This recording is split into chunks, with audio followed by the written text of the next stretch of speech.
Okay, we're back. We had technical difficulties, but we're going to see if we can get my special guest on here to tell her story about her situation that she recently had with fibroids. I told her to log off and log back on, and let's see if that will work. So she should be on here shortly. Again, I don't like to tell anyone's story. I like you to tell your own story, and nobody can tell your story like you. So I'm waiting to see if she's gonna log on before I get her on here. I already did a live earlier. Today's topic is fibroid stories. Today's Halloween. Happy Halloween to everyone. So I thought I would tell the most tragic story that I experienced with fibroids, and I told that earlier today, so you can see that on the live I did earlier. Go straight to the main page of USA Fibroid Centers and you can watch my story. So I'm allowing other individuals to tell their story as well. It's not to spook you, even though it's Halloween. We're not trying to spook you. It's more so to show you that you're not alone, and you're very relatable to a lot of women. So here she is. Let's see if we can do this again. So that should work, right? Right in here. Hi, there you are. How are you? I'm good. How you doing? I'm good. That's good. I'm glad our mutual friend, Shay, referred you to me because Fine. I'm always looking to talk to different women about their fibroid stories. And I do this twice a month on USA Fibroid Center's page. I am a brand ambassador for them. So I don't want to say anything else. I want you to tell your story. When did you first find out you had fibroids? I first found out in 2017. That's when I went to a doctor's appointment because I was experiencing a lot of pain, sleepless nights. I had to go to the bathroom like 3 or 4 or 5 times a night because they were sitting on my bladder. And I just took a conscious decision to go deal with my health. And I was like, you know what? I'm going to the doctor. And 2017 is when I found out. How many did you have when you went to the doctor? I had 14. And I'm 14? like, at the time I was 135 pounds. At the time I had 14 fibroids in my stomach. Yes. So how big was your stomach? I looked like I was pregnant. So one of the reasons why what led me to go really seriously medically deal with it, I went to a restaurant one day and this guy was like, congratulations. And I'm like, congratulations for what? And he's like, congratulations, you're pregnant. And I'm like, I am not pregnant. Like, it was, Wow. I couldn't knock him because I really looked pregnant. And that's when I realized, I was like, yeah, I got to do something about this. This can't continue to happen, you know? Have you ever heard of fibroids before you went to the doctor? Ever heard of it? So I've never heard of fibroids. When I was diagnosed with it, I called my mom and my grandmom. I was frantic. I was like, I'm about to die. I have fibroids. Like, being That's, because that's, I kind of like education on fibroids. So I was freaking out. And my mom was like, okay, I had that. And I was like, what? Spoke to my grandmom, spoke to a lot of women in my family. And I'm like, they're like, yeah, it's normal. And I was like, normal? Like, so then is when I realized, I'm like, we're suffering in silence. These be conversations that we need to be having in our households. Had I known that 10 years ago, I might have made different life choices, what I'm making now. So right. my mom, she had a hysterectomy at the time because she had kids. So she made that executive decision to just go ahead and, take her womb out because she didn't need it anymore. My grandma, my aunt, the same way. So, yeah. Wow. When you went to the doctor and they diagnosed you with fibroids, what were the options to remove your fibroids? What did they tell you? They told me I can do the myomectomy surgery, which is only taking out the fibroids from me. That was one of the biggest actually options that they gave me. So I was like, you know what, I will do that. And at the time, I was so frantic, so I couldn't even remember what was the other options. I just wanted it out of me because I was in pain. You know what I mean? Do you remember if UFE was an option they gave you, uterine fibroid embolization? Wasn't. And let me educate you. That's pretty Yeah. common. And Most doctors don't give that option as a procedure to remove fibroids because it's minimum cost. and it's non-invasive. Of course, a surgery procedure would cost more money versus a non-invasive procedure. So most doctors, unfortunately, and I've heard this story so many times from so many different women, they do not offer UFE. But that's why I became a brand ambassador for USA Fibroid Centers, the platform that we're on right now, because they have several locations around the country that perform UFE procedures. It's unfortunate I was in the same exact situation that you were in. When I went to my doctor, I seen 3 different doctors, and all 3 doctors told me the same thing: hysterectomy or a myomectomy.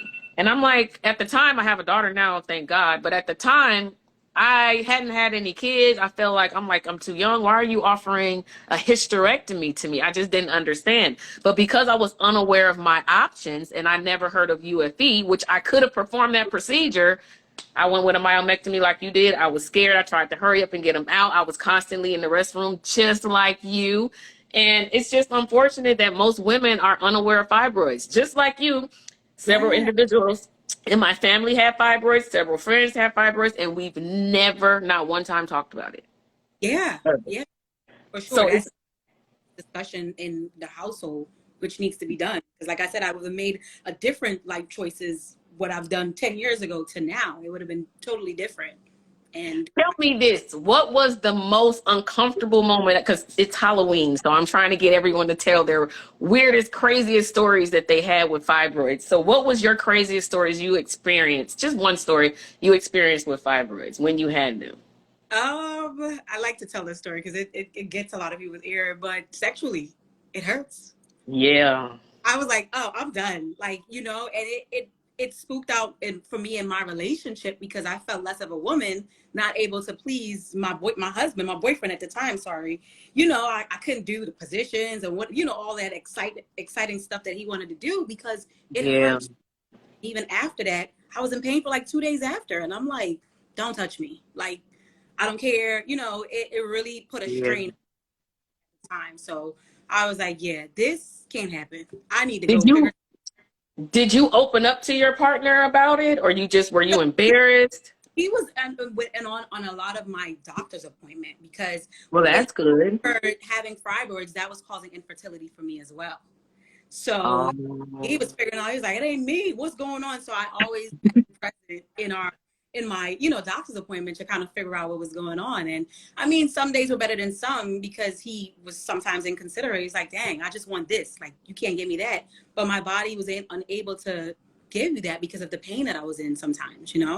Yes, and I've heard that fibroids, because the communication is not there with fibroids, it's broken up marriages and relationships and friendships and it puts you in a mental state of mind where you become depressed. Because I became very distant from everyone. I separated myself from everyone. My relationship became non-existent, and till this day, he still doesn't know why. He doesn't know why I just left. I Right. just literally disappeared. I was embarrassed. I didn't want to have an accident in front of him. I I I wasn't in a situation to where it was painful sexually, but Right. I didn't want an accident to happen Right. during intercourse. So I said, you know what? I'm leaving the earth. I am going to just disappear. And that's what I did. I just left. And that was not a good decision. It's just, I was scared and I didn't know what to do. I wasn't connected with USA Fibroid Centers, the company that I'm a brand ambassador for right now. And once I started to connect with so many different women that were in the same position that I'm in, or even worse positions, I opened up more. Yes. I became very open with my situation. So I'm glad you're telling your story. What platforms do you use to tell your story? For mine's right now. So the last year has been really tough. So for in the future, my plans were to actually have forums with us talking because when I decided to share my story on Instagram earlier last year, I didn't realize how much that would have been so influential to so many women. Hmm. I was getting pictures and a whole story, and I was like, man, I know I need to get out more, especially in our community. Those are Yeah, health is not a thing that we talk about in our community. So to it's have, not. Yeah. open conversations and not suffer in silence with these things, it really boosted my confidence and my urge to really help more women in my community. So in the future, definitely. And I would love to work with you guys, just spreading the word, Absolutely. educating women on this and just enlightening this whole situation in terms of fibroids, uterine fibroids. Absolutely. I would love, the more the merrier, the more people we have that speak up and speak out on their situations, the more women we reach. And I want to reach as many women as I can because most women feel like they're alone. They suffer in silence. They don't speak up on the situation. But I've been taught to keep my menstruals quiet, wrap your napkins up, don't tell anybody about your menstruals. And that's part of our culture. It's time to talk about it. And if I think the more we talk about it, the more research can be done to figure out why they're here in the first place. Because till this day, we have no idea where they come from, why they're here. We can suspect why they're here. We have opinions on why they're here. People say it's the estrogen or it's genetic, and you can go down the list on so many different opinions, but there's no pinpoint solution to the core issue as of right now. So it will be great for you to, continue to do maybe a couple more lives with me in the future. Definitely would love that. That sounds awesome. Well, thank you for talking with me. I hope you Thank you continue to use so your much. platform, and maybe I can come on your platform and talk about my story, and we can help each other reach as many women as we can. How Yes, about that? most definitely. I love it. Thank you so much for having me, and Of I hope course. to see you soon. And happy Halloween. Spooky, Hey, spooky, spooky. Thank you. Bye. bye. All right.